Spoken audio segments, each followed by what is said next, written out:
Oh, good evening, everyone. I'll give y'all a minute to hop on. It's been a while. It's been since February since I was able to do one of these live because for the first March meeting, I was in Nashville. So I just did a recorded porch talk for y'all from Nashville earlier this month. So yeah, hello again. I haven't seen you guys. And, I was like really wanting to be outside today, actually back out on my porch instead of in my basement, but it was a little chilly today. So I am going to hold off on that and hopefully maybe for the for the next time, hopefully the weather will have warmed up enough that I can get back out on my porch. But yeah, we've got a pretty short agenda for tomorrow. And I am at the end going to do, for whoever's here, if you guys want, like a Q&A on how our community meeting went, last Thursday. I think there were a lot of really great, elements, really, exciting things to talk about. And I also know that there's a lot that, a lot more that we could have, had available to us in that meeting. And I think that there were some things that, could have been executed a little better. And so I just want to talk to you guys about that. And I've been getting feedback and I had my own feedback as well. So if you want to engage in that at the end and ask questions or chat or whatever, definitely stay tuned till the end. And we can talk about the community engagement meeting together. Okay. So first, tomorrow, this is only going to be in the work session. Marty Haynes, who is the Hamilton County Assessor of Property, he is going to be coming to talk to us to give a presentation on the proposed change to the assessment schedule / tax equalization rate schedule. Right now, the state legislature is looking to enact a law that would change the schedule on which property assessors do reassessments of your home. Right now, it's every 4 years here in Hamilton County. And I think the options that are available for cities across the state are like 3, 4, and 5 years. And if I'm not mistaken, definitely come tomorrow just to be sure. They are looking at changing that schedule to either 2, 3, or 4 years. And so Marty Haynes will be talking to us about that. And if that passes, potentially, I'm hoping he'll be able to tell us what his office is considering as far as a change for that. I have talked to him personally last year, and, one of the things he talked about was, it would be more equitable if it was done every 2 years, but that's a lot of work. And that's a lot of work for his office, and they would just have to make sure, I think, that they were staffed up enough. So in any case, we'll hear about that tomorrow. The next scheduled reassessment, isn't supposed to happen until next year. So it's done every 4 years. The last time it was done was in 2021. All right, so item number 2, this is something that happens every year that we are so grateful for.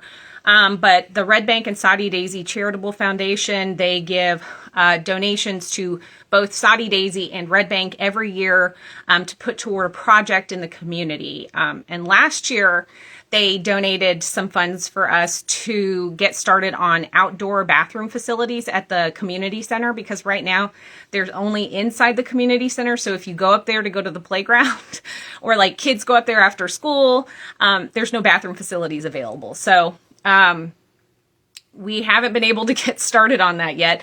So what they've done is they've given us this year's donation to help supplement the cost of that project for the bathroom facilities. And it's also going to cover new water stations at that space at the community center and at 2 other park spaces in the community. And it's the really cool ones that have like where you can refill your own water bottle. And at the bottom of the water station, it has like the spout at the bottom so you can fill up your doggy bowl for your dog. So I'm really excited about that and really grateful for them again, making that donation yearly to our city. It really helps a lot with little projects like that. Item number 3 this is to approve an agreement for a municipal advisor. Right now, we don't have one of those on contract.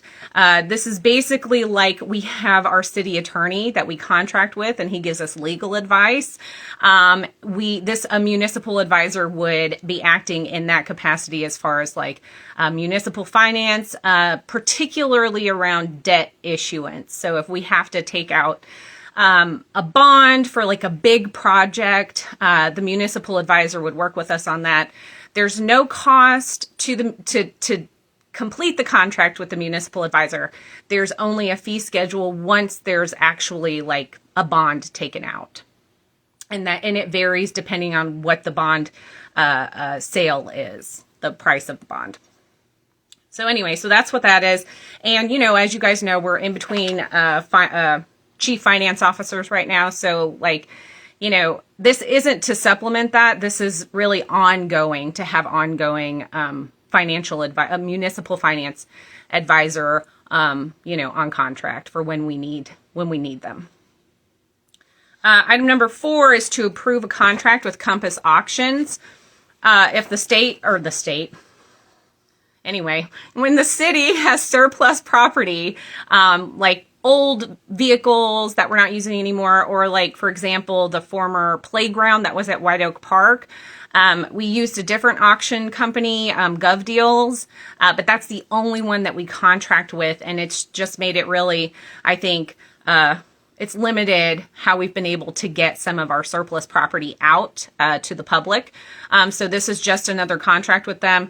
With another auction company, and there's no cost except there is a fee at each auction.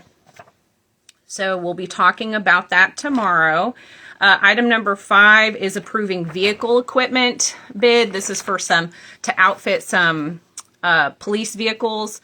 $12,429. It is budgeted, and that's it. That one's an easy one. It was already budgeted for. We're just finally getting to it. And then the last item is approving final server migration. Right now, we have actually like on-site servers that are just kind of like living in different spaces across city facilities, which is just not efficient at all. So we're working with RJ Young, the IT company that we can contract with, to do complete server migration to cloud-based management. So it's going to be a one-time cost of $14,400 and then monthly fee of $576 for them to manage that for us. And that was budgeted out of American Rescue Plan Act funds. And so that's it. There's only one person on here, so if you have a burning question you want to ask me about the community engagement meeting, or if you have a comment or anything like that, I'm happy to sit here and chat with you. I had even thought if there were people on here that wanted to like get on the video and chat with me, I would be open to doing that, but I don't see anybody requesting to do that. So, I don't know what to do. I want to give people the opportunity. I mean, I knew that agenda was going to go by pretty fast because it's so short tomorrow, but I wanted to give y'all the opportunity to ask some questions. I will say, I mean, I guess I can go ahead and just talk a little bit about it, and then if people show up, you guys can ask questions, or whoever's here, if you have anything that comes up, let me know. I think the biggest thing about the community meeting that I was really impressed with was the turnout. I was so excited to see how many people showed up. I do kind of wish there had been a few more kids, because we did have the Little Things Lab there with us to work with kids, especially. My son was there, and there were a couple of really younger kids, but we definitely need to get their input. Thank you, Ace. We definitely need our children's input, because the city that we're trying to build right now is for them, for future generations. For us, along the way, but it's for them. And so we definitely, when you guys get the mailer, there is going to be a citywide mailer that's going to come out with a link to an online survey, which I've been telling everybody, but definitely you got to be looking out for that in the mail. The link will be posted on our website too. So, if you work here, you visit here, you play here, but you don't live here, you'll still have access to that link, as far as I know, because we need everybody's feedback. But we had really great turnout. I know the thing that people were most disappointed about was the thing that I was also most disappointed about, and that was the vision board for the former Red Bank Middle School site.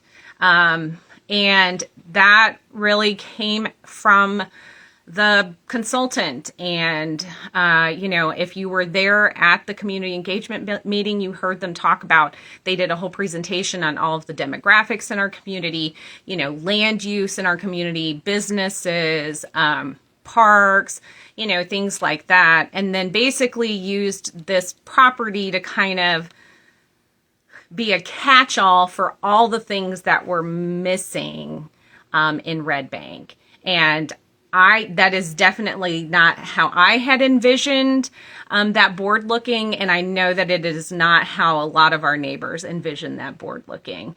And so I know that we've gotten some feedback on that. I have also shared feedback with the consultant, and with our staff. They are aware that I think maybe there could have been a little broader options presented to the community, because what was presented was really just 3 slightly different versions of the same plan. And that was not necessarily, that's not necessarily what people want. And it's not the only vision that's, a possibility for that property. We know that there are hundreds and hundreds of people in our community that have signed a petition that fully support an activated and developed park and community gathering space on all 12 acres. And that option was just not really available for anybody in that room, whether or not they're a supporter of that movement or not, to consider. So I do think I want you to know that we are communicating with staff and with the consultant as they are working on the survey right now, and what that's going to look like and how that's going to, present different options to you all when you go to that link in the next couple of weeks. So I know that was a big point of concern. I heard that from several folks. And so I just wanted to kind of touch base on that, and also say that, I thought it was really helpful to get some of those demographics and comparison statistics. Like, for instance, when they talked about, the different size parks, just to compare what the 12-acre middle school park property, is size-wise compared to other known parks in the area. And when they said that Coolidge Park is also 12 acres, I was like blown away. I had no idea that it was the same size as the middle school property that we have in the middle of our city. That really is going to shape the future of our community. So I thought that was really, really helpful information to me that I didn't have.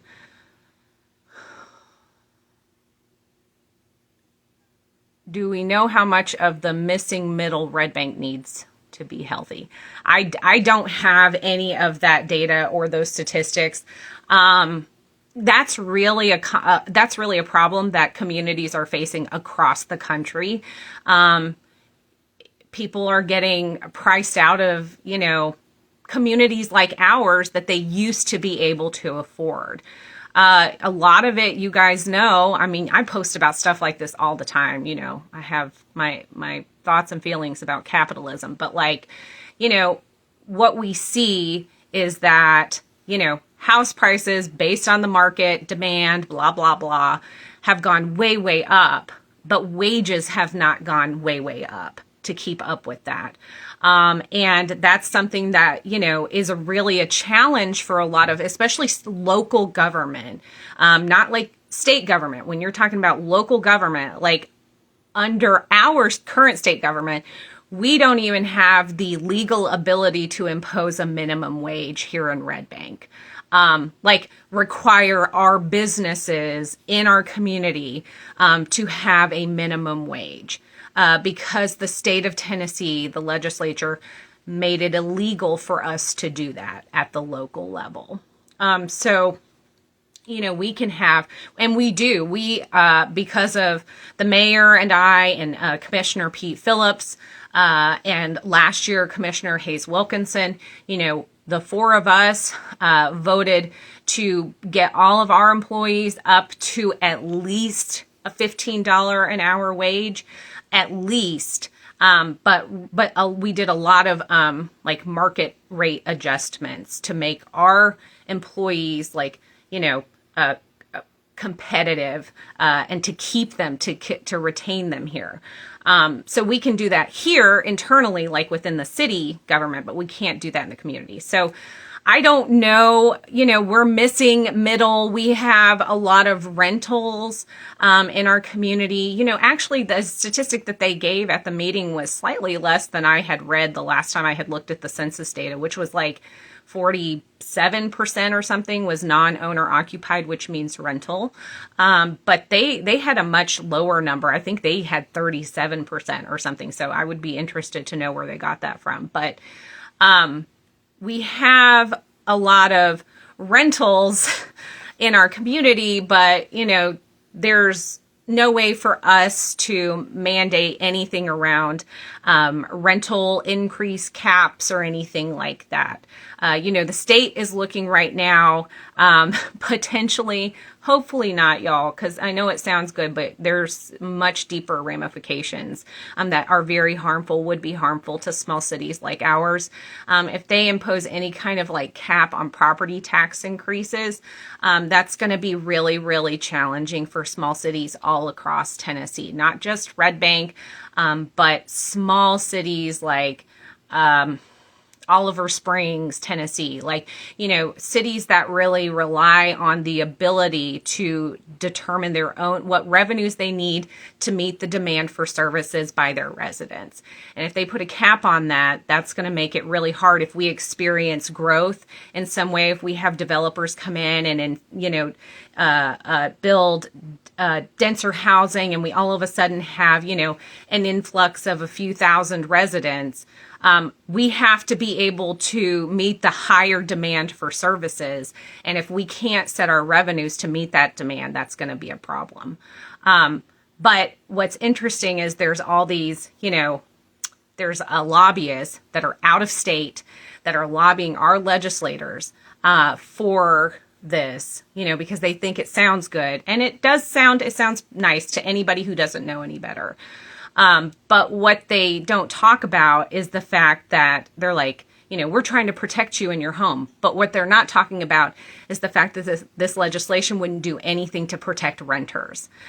As always, because we know there is a landlord class in this state, in this community, in Hamilton County and in Red Bank. I know this for a fact. We have some people who own many properties in our community, and they raise their rates, their rental rates, regardless of whether or not taxes have ever been raised. Because in our city, taxes weren't raised for 8 years in a row one time. And guess what? Rents were going up, up, up, up because they could. My next door neighbor who lived next door to me in her house for 5 years, and she rented it, said had to leave because her landlord came in and said, I'm going to raise your rent $500 starting in 3 months just because I can. Taxes hadn't gone up. Nothing had changed except they knew that they could get it from someone else. And that forced my lovely neighbor and her brother, who was disabled, after their mother had just passed away, to move out of their home into another home. So there's things that they, that are not shared when they're talking about these housing, bills or property tax caps or whatever. A lot of what is happening is preempting us at the local level from being able to meet the needs of our community. So to address missing middle housing, we can't do that all on the middle school property, y'all. We can't, all the things that Red Bank needs, can't just be done on one piece of property. It's got to be done in coordination with everyone in our community, with business owners, with commercial property owners, with residents, with nonprofits. Like, we all have to work together to get to build our community up together. There's just not one simple solution, unfortunately, but I kind of went on a rant there. I don't know if that helped Ace at all. Yeah, so there are some more conversations that we will be having. The public engagement meeting that we had last Thursday was the first. It is not the last. Please do not despair. You will have many opportunities to engage with us, with the planning process. We're going to have the survey. They're going to be, we will likely have another community meeting. After that, we will have, or after the Jubilee, I'm sorry, they'll be at the Jubilee. Then we'll have another community meeting. And we'll be just chipping away at this until we get to what people want in our community, okay? We're not making a decision tomorrow. This wasn't the end. It was only the beginning. So I just wanted to put that out there, and hopefully, alleviate some maybe, upset or stress or, anxiety that people might be feeling after that meeting. Even though I will say, that was really, I was very disappointed in that. But what I really did love was how many people were there, how many folks were engaging, putting up sticky notes, filling out those little cards that are like, what's one thing that I would love to see in Red Bank? What's one concern I have about Red Bank? That whole, little stand was filled up with input from our community. And that was just the people that were able to come. The reason we're doing the survey is we know that there were people that couldn't come. We know that there are people who aren't able to get out of their homes. So we're going to have this online survey that's going to reach everybody. So I'm expecting you guys to tell your friends and your neighbors and your family members and, everybody to fill out that survey, because we can only plan for our city based on the information and the feedback that you are giving to us. And at a certain point, we will only have so much information that we will have to work with, and that the 5 commissioners will have to make decisions based on. So I want to hear from as many of you as possible. All of the feedback. No feedback is bad feedback. No input is bad input. Okay? It doesn't matter if I agree with you or not. We need to hear from everybody. And so just keep that in your mind, and hopefully that eases some concerns a little bit. And, I will obviously let y'all know when everything is happening, when the survey's out, look in the mail, blah, blah, blah. Yeah, so as far as that, let me know if you guys have any more questions, but I will note, I need to look at this, but just March 26th, keep that date in your brain. We are going to have like a Budget 101 session at our city courtroom where we have our commission meetings. So if you have never been a part of a budget process, you don't really know how the budget process works, how we arrive at the budget that we arrive at, that's what this is. It's really like a Budget 101, and it's going to be Q&A the whole time. So we'll have our staff talking about what that process looks like, and you will be able to ask questions and get answers in real time throughout the whole meeting. So just mark that date on your calendar, March 26th. I will get you all the time on that. But that's like the next big thing that we need y'all to show up for, if you really want to be more engaged and figure out how the whole budgeting process works. So, I see that we have a friend who just joined, but if you or any of the rest of y'all have questions, any more questions about the community engagement meeting, let me know.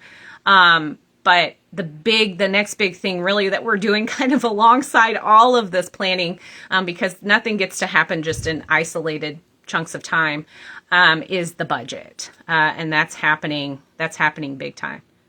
Like, our staff are talking and everything, and getting ready to present a budget to us, the commission. Is there anything we should do to prep for it? Nope. No, you can come in literally having never been to a budget meeting before, and you will get to learn about how that whole process works. Something that we heard a lot last year, which is just so silly, but when we got to our budget vote, we had already had several budget workshops. They're publicly noticed. I share them. The city shared them on the website, on Facebook. It's on the billboard. It's in the newspaper. Not billboard, sorry, the digital sign. It's in the newspaper. It's on City Hall. It's like in all these spaces in our community. And we do the budget season. Budget season is the same time every year. But we had people come into the first budget vote and they're like, you tried to sweep this under the radar and you didn't tell us about it. And it's like, y'all, just because you didn't pay attention, it doesn't mean it's our fault. I want you to pay attention. I want you to know what's going on. And I want you to be there. That's why I do these things. This is why I engage with y'all this way. Because this is how I would want my representative to try to engage with me and inform me about what's going on in my community. And let me know when I have opportunities to learn more. But we've never done this Budget 101 meeting before. So I'm really excited about that because it will kind of really prep you for what the next 4 budget workshops are going to look like. Honestly, they're a little boring sometimes, guys. I'm just like, it is what it is. But, we get to hear about all of the kind of technical details and supplies and equipment and resources that our police and fire and, city hall admin and public works that they need. And sometimes it's just like, whoa, it's a lot of information. It's overwhelming. But that's our job. That's what we are there for. And they're there to tell us what they need. And if there are big asks, we have to decide if it's something that we can do this year, if it's something that we need to set a goal for to do in the next 3 to 5 years, and all of those things. And so that's why it's really important, for y'all to show up for all of the budget meetings.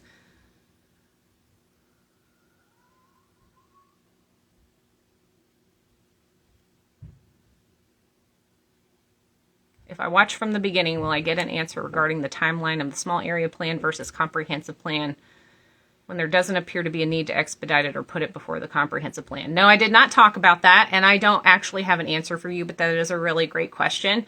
We had agreed to move up the small area plan timeline with the school district when they were still in the midst of conversation about the school facilities proposal.